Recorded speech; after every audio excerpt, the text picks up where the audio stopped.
Ce dimanche en Formule 1, la catégorie reine rappelle à tous qu'on n'a pas besoin d'avoir 5 milliards de dépassements pour qu'une course soit intensément disputée. Valtteri Bottas se prépare sagement pour 2022 en luttant contre Tsunoda pendant un tiers de la course.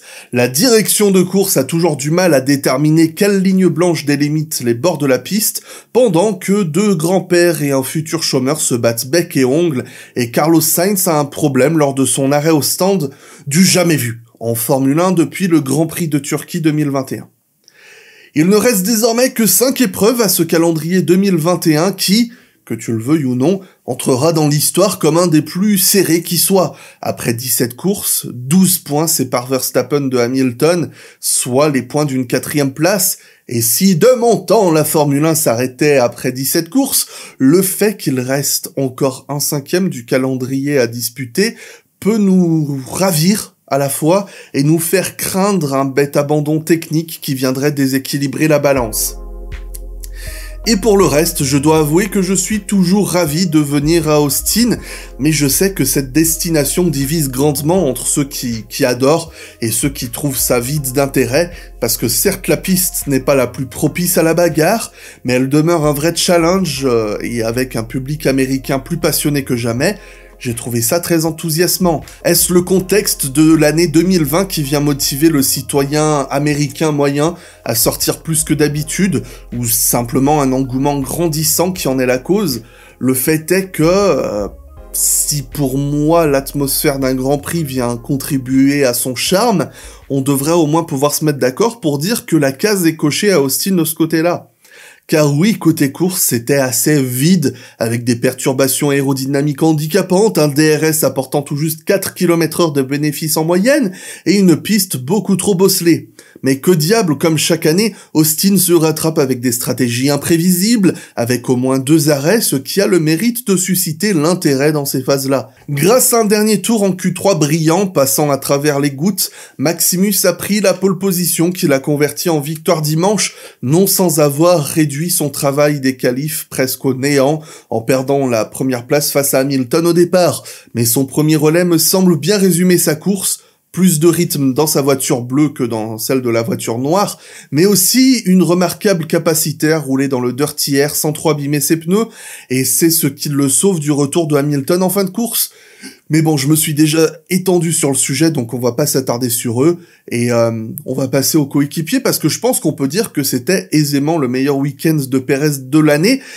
Il était incroyable dès les essais libres 1, et il a même fait croire à sa première pole position le samedi. Mais il est sorti très tardivement, c'était le dernier sorti en piste, et il a été piégé par quelques gouttes de pluie qui arrivaient en fin de séance, mais le fait est qu'il est pas si loin de Verstappen par rapport à d'habitude, c'est-à-dire à moins de 3 dixièmes, et il avait la pole provisoire en début de Q3. Mais après s'être noyé en qualif du coup sur ce dernier tour, il a séché le dimanche avec une panne de boisson dès le premier tour. Donc on peut imaginer que c'est des choses qui arrivent souvent, mais quand même que la course a dû être encore plus éprouvante pour lui parce que il faisait très chaud.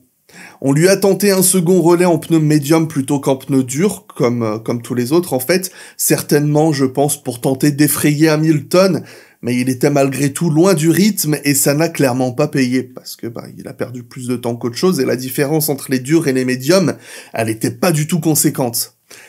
Mais Pérez, comme je le disais, aura pour excuse une panne de sa bouteille d'eau, donc comme je le disais, on peut comprendre qu'à la vue des conditions de piste, de la température, on peut comprendre qu'il ait décrit des symptômes de troubles de la vision et de faiblesse dans les extrémités au bout d'une vingtaine de tours.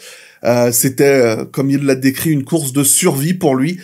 On peut imaginer donc que sur ces 40 secondes de retard, il en a perdu peut-être un tiers à cause de ces conditions. Alors bon, c'est très approximatif comme estimation, mais je pense qu'on est à la régulière, il serait quand même loin, mais peut-être pas à 40 secondes. Mais bon, le plus important, c'est qu'il prend des points à Bottas, mais malgré tout, à aucun moment, il a été une vraie source d'inquiétude pour Mercedes. Mais comme je le sentais ces dernières semaines, le rythme de Checo semble enfin optimal. Enfin, j'espère au moins qu'il pourra rester à ce niveau pour la fin de saison, pour la lutte face à Bottas, et démontrer une des grandes forces et en même temps faiblesses de Checo, c'est qu'il est généralement lent à démarrer, mais ses fins de saison sont généralement plutôt bonnes. Chercher 2020 si besoin en tant qu'exemple, et même sur les saisons d'avant, c'est assez frappant. Mais surtout, l'idée d'avoir enfin un pilote qui arrive à s'adapter à la Red Bull, ça me ravit.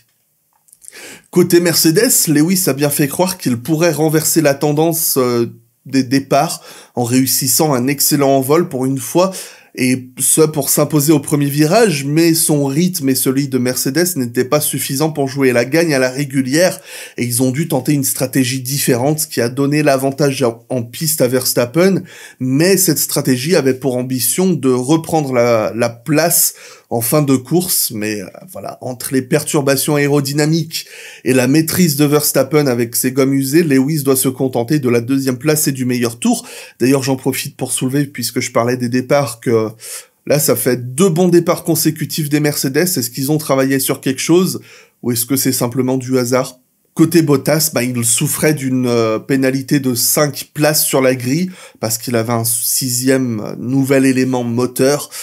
Il a semblé minimiser la perte grâce à un super premier tour en Q3, mais sur la deuxième tentative, Lewis a amélioré et Bobo n'a pas pu faire mieux que 4e, ce qui lui a donné la 9e place sur la grille.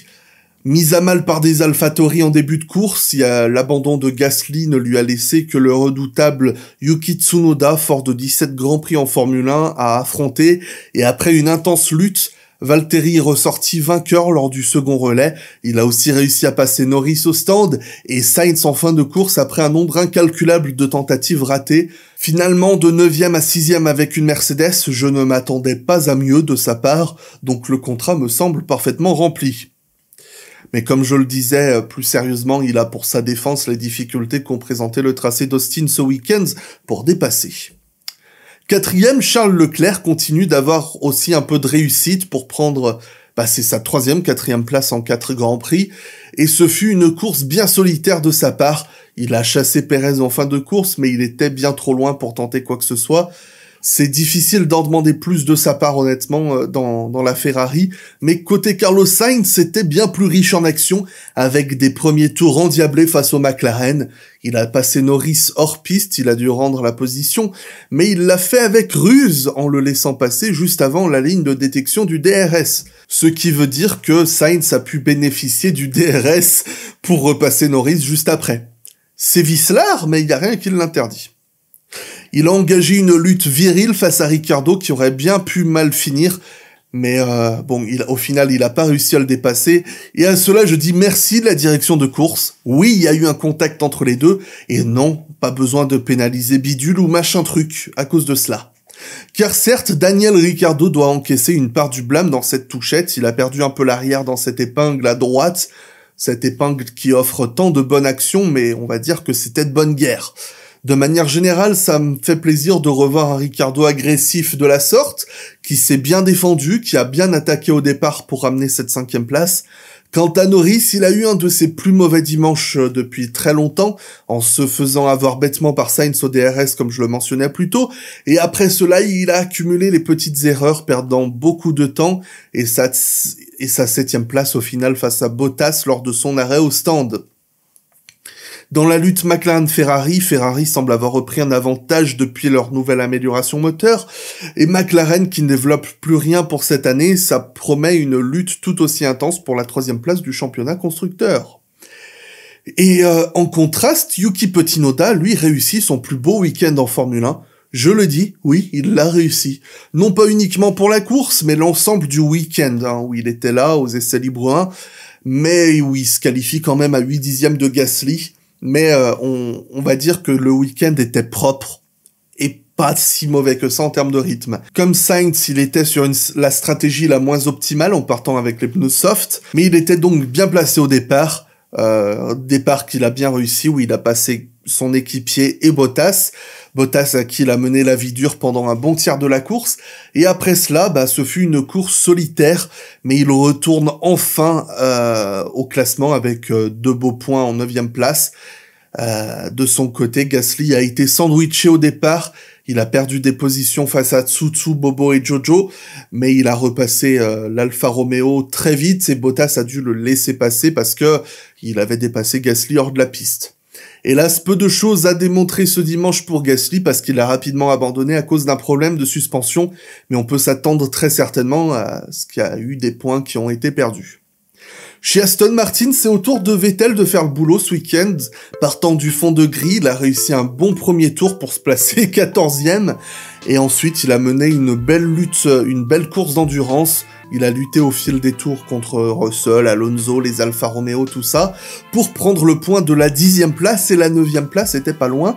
Donc, même en sachant qu'il partait du fond de grille, on peut voir que même en qualification, il avait enregistré le 12e temps en qualification, ce qui a exclu son coéquipier de la Q1, parce que Stroll a été aussi bloqué à cause de son équipier, mais aussi à cause du drapeau jaune causé par Giovinazzi, qui est parti en tête à queue lors de la Q1, et ce départ, loin au fond de grille, signifiait une chose: plus de risques au premier virage, et pas manqué. Il a été touché par un Latifi pris en sandwich et il s'est retrouvé bon dernier. Il a pu remonter quelque peu en course, mais c'était évidemment difficile d'espérer quoi que ce soit après cela. Les Alfa Romeo avaient du bon rythme sur ce tracé, et Giovinazzi en a profité pour passer en Q2, partir de la 12e place grâce aux pénalités des autres. À la fin du premier tour, il était 11e, il lorgnait sur les points, mais on l'a vite demandé de laisser passer Raikkonen qui était plus rapide, et s'en est suivi un méli-mélo avec Alonso que je vais détailler un petit peu plus loin, mais tout ça lui a fait perdre beaucoup de temps et il n'a pas pu se protéger du retour de Vettel en fin de course, et il doit une nouvelle fois se contenter de la 11e place. Quant à Raikkonen, c'était presque une caricature de sa saison de week-end, parce que qualification médiocre, premier temps annulé, second temps mauvais à cause d'une erreur, mais départ brillant, et une course où il a révélé sa rapidité et sa hargne en roue contre roue face à Alonso. Alors ouais, il fut un temps où Nando versus Kimi, c'était Max contre Lewis pour le titre, mais bon là, c'était pour la 12e place. Et ça s'est fini par une touchette qui a endommagé son Alfa Romeo. Ça ne l'empêchait pas de viser les points, mais il a perdu la voiture en fin de course. Certes, pas aidé par la pression que Vettel lui imposait et des dégâts donc sur sa voiture, mais au final, on sait pas ce qu'il aurait pu faire sans ces dégâts. Donc Papi et Jojo font ce qu'ils peuvent, mais c'est pas la première fois ce week-end, et c'est même le second consécutif où il y avait moyen de réduire l'écart sur Williams, où ils ressortent avec un 0 pointé. Et je vais donc aborder la lutte Alfa Romeo contre Alonso. Donc pour ce faire, je vais m'appuyer sur ma politique de laisser-les se foutre sur la tronche, également sur mon idéal du les limites de piste, c'est tout ce qu'il y a entre les lignes blanches, même si ça a été très bien respecté pour le coup ce week-end, je trouve, et également sur une interprétation très personnelle des événements que je vais vous rappeler tout de suite. Sur une étrange stratégie à 3 arrêts, Alonso s'est stoppé très tôt, il a réussi à undercut Raikkonen, et pour réussir sa stratégie à 3 arrêts, il devait perdre le moins de temps possible dans le trafic. Il s'est retrouvé coincé derrière Giovinazzi au tour numéro 16, et il s'est ensuite laissé surprendre par Raikkonen au virage 1. Ce même Raikkonen qui l'a gentiment forcé hors de la piste. Le truc, c'est que Raikkonen, c'est pas Bottas, et il a décidé de résister, laissant Alonso le conduire hors de la piste et profitant de l'absence de ces trucs qui ne donnent pas envie d'aller hors de la piste, comme de l'herbe ou du gravier. Raikkonen a pu poursuivre son attaque et passer l'Alpine en étant à l'intérieur au virage suivant. À ce sujet, tout autant que je défends Nando qui est un maître de la défense, je trouve la manœuvre vraiment indigne et très limite, mais ce que je soulève comme problématique, en plus de ce que je déplore dans sa manœuvre, c'est est-ce qu'il en aurait fait de même s'il y avait du gravier dehors? Et aussi, est-ce que Raikkonen aurait insisté de la sorte s'il y avait du gravier et pas du bitume? Mais quoi qu'il en soit, je penche quand même en faveur de Kimi sur ce coup-là, parce que je ne peux pas reprocher à un pilote de course d'être offensif et de faire le maximum avec ce qu'il y a dans son environnement pour gagner des places. On pourrait en dire autant pour Alonso, mais à ce moment-là, ça reste une infraction au règlement de forcer un autre pilote hors de la piste, parce que Kimi était vraiment côte à côte avec lui. Donc là, pour le coup, je me dis un petit carton jaune pour Alonso. Ouais, t'as vu, je fais des références au rugby, tout ça. Au tour 21, Giovinazzi a donc déjà laissé passer Raikkonen, et maintenant c'est Nando qui plonge à l'intérieur pour lui prendre la position.